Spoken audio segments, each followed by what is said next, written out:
Now we're joined by Hisam Goueli, who is running for City Council position 8. So go ahead with a 2-minute introduction. Sure. I'm Hisam Goueli. I'm running for Seattle City Council position 8. I'm a doctor. I am board certified in family medicine and psychiatry. I am a clinical assistant professor at the University of Washington, where I specialize in the care of older adults and those who suffer from mental illness. Every day, I take care of 27 patients at Northwest Hospitals at 115th Street. 20 of them are homeless, and that showed me just how many people are suffering despite living in our city of plenty, and inspired me to expand my skills from the hospital to local government. The goal of my running was to give the vulnerable a voice at the political table. In 2012, my partner Roberto and I moved to Seattle. The reason we moved is because we knew we would be welcomed here. I am an Arab, Muslim, Egyptian American, and he is a Peruvian immigrant. And at the time we fell in love, he was undocumented. So we moved to Seattle because we knew we could get married, have the same rights as everyone else, and live our American dream. The last presidential election scared us. I'm sure it scared all of you. And it scared us particularly because we were being told that we were everything that we were supposed to hate. It inspired me to fight for Seattle as an affordable city for everybody. It inspired me to argue for affordable healthcare for everyone and to value every life and give it to the dignity it deserves. I've worked around the world developing healthcare policy and working in lots of different settings to improve and impact people's lives. My goal is to expand that work here in Seattle because I know I can do it. My top priorities are affordable housing, healthcare for everyone, and using arts and culture as a way of social change. Great, thank you. So now we have 4 prepared questions that we're asking everybody. Feel free to turn that over. These surprising questions if you would like to read along. And these are 2-minute answers, and Clayton will give you number 1. What is your strategy for implementing, leveraging, and perhaps improving the incentive zoning program to create diverse neighborhoods and ensure affordable housing? Sure. So affordable housing is incredibly important in Seattle. When we think about what Seattle's housing market looks like, there are the 2 extremes. There are the extremes of the luxury condominiums and apartments that are being built. And then on the other side of that is what the state is building. The problem, if you talk to most economists and urban developers, is that there is no middle, and that is what is called typically the missing middle in the literature. What that means is that those people who are middle income are not able to afford housing. Middle income professions would be people like teachers, firefighters, police officers, and first-time home owners. I specifically want to use the city's bonding capacity to leverage building more affordable housing at the low and middle income. In addition to that, I think we have to be really wise about our design review and permitting process.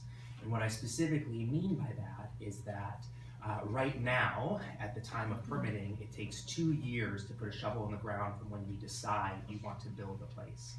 That's 2 years of not having housing affordability. So by expediting that process, you can get actually more units built, and this is important. I tell people that this is an urgent issue, and the reason it is an urgent issue is that if we don't do something about it now, we will lose a significant percentage of the community and therefore making ourselves less diverse and very similar to San Francisco.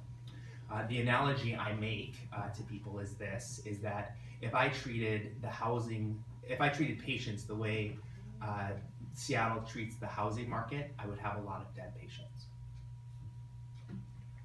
David, number 2. No, you have, you see it. I was just putting out, there's a pop-up blocking the time. Yeah, I just assumed that was less than 2 minutes. The timer confirmed 2 minutes. Yeah, The entire I rules, just didn't know if you were aware of it. entire rules It was of the a Wi-Fi interview thing. have been I understand. changed. I just didn't know if you were aware. Thanks. So as Yeah. we're fixing that, I wonder if David, you'd start reading question Yeah, number Jane two. too, yes.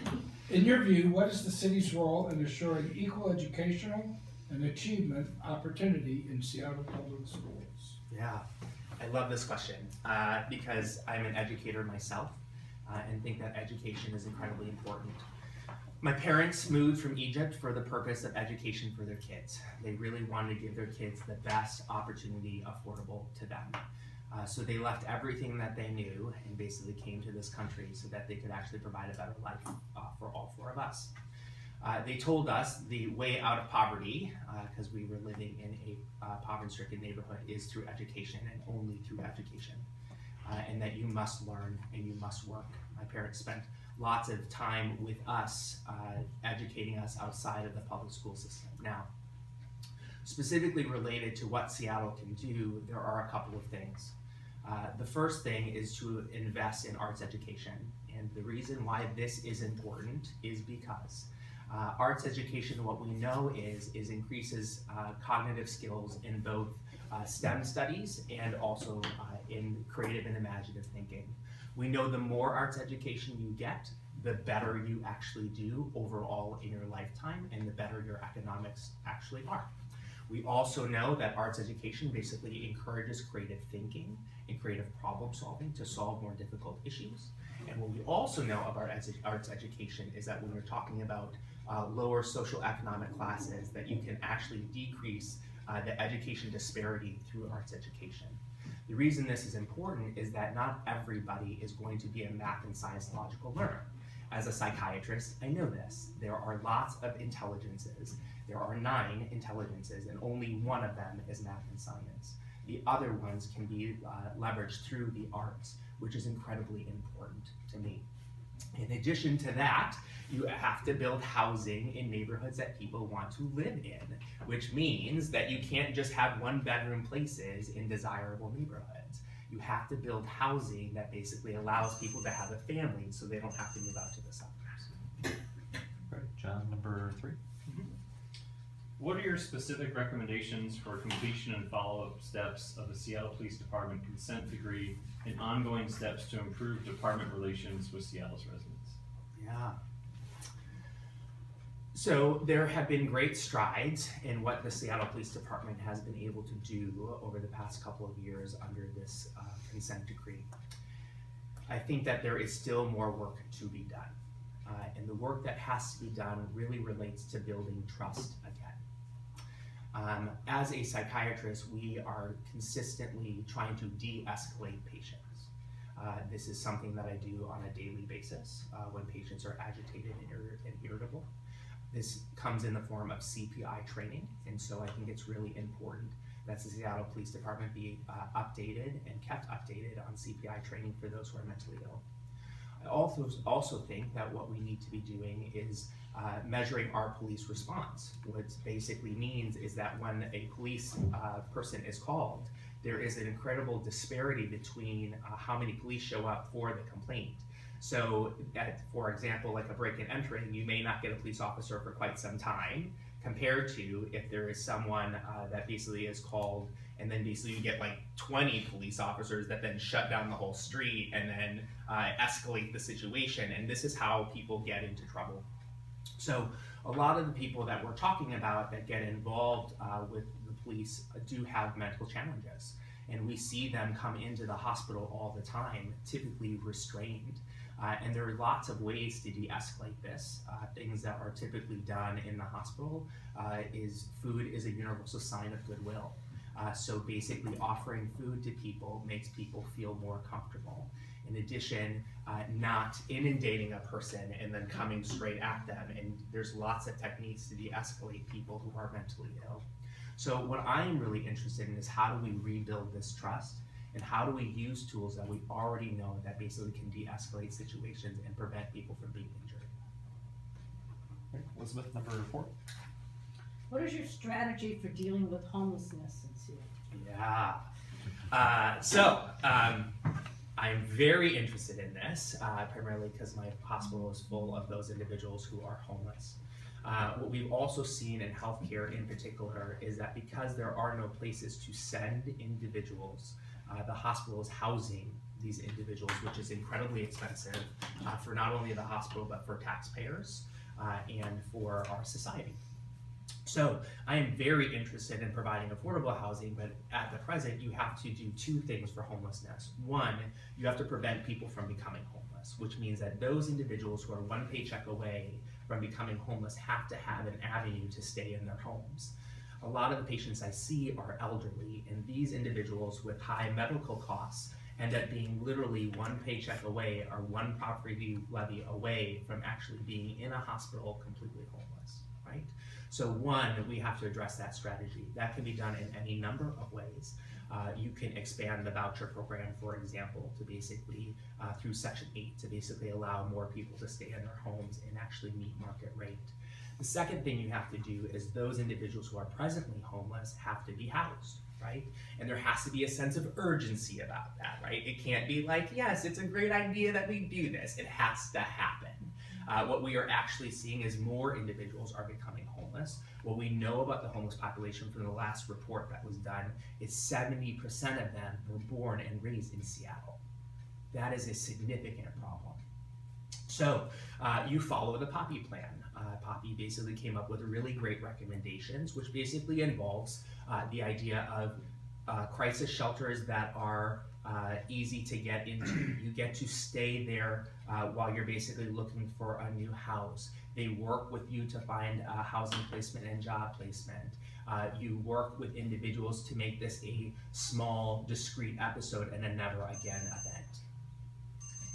Great. Sure. Thank you. So now we'll open it up to follow-up questions. These are 1 minute answers. Great. And Ben, was that your hand? That was my hand. And then David. That paper's done. I'm ready for the questions. Go ahead, Ben. So right now, the minimum requirement for affordable units in new housing is 2%, and that minimum is not strictly enforced. You want to increase access to affordable housing.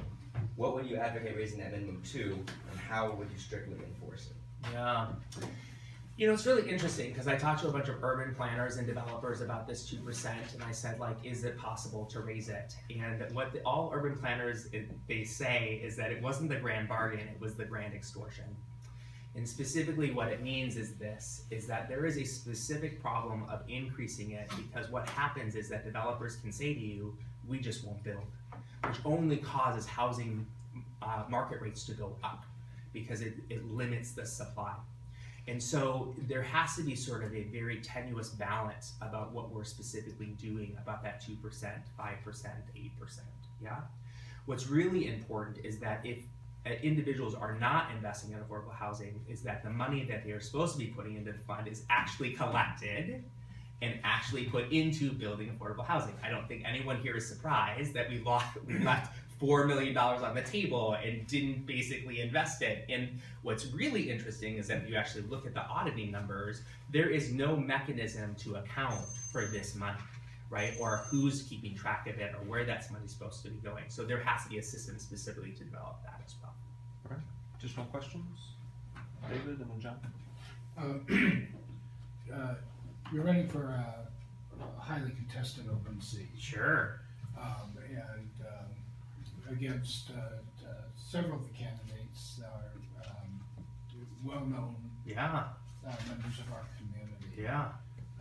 And so half of me wants to ask you why you're the best Sure. candidate in that context, but what I'm going to ask you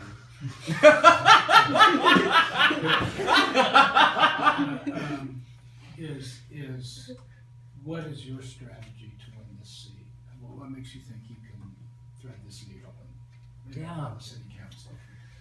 Well, I think I have a very interesting background, and I think that my background as a doctor is important. And the reason that I say that this is important is that I live and breathe all of the policies that we are talking about. And the reason is that everyone comes in contact with the healthcare system. I see what is working, and I see what is not working. And this is despite lots of smart people working on these issues. Now, I think that healthcare comes from a very different vantage point, because we think of people as complete people, and specifically meaning, how does their health relate to their family, and how does their family relate to their community? I think my background in psychiatry and mental health is really important, especially with the city council that has a lot of very disparate opinions. And I think that really the person who needs to come into city council is someone who's gonna be able to bring those opinions together so that we can actually make progress. I think as a psychiatrist and working specifically on working with individuals to find compromise is really important. And I have an entire skill set related to that the other candidates don't have. Great, John? What's your take on some of the current efforts in the city to have more progressive revenue sources?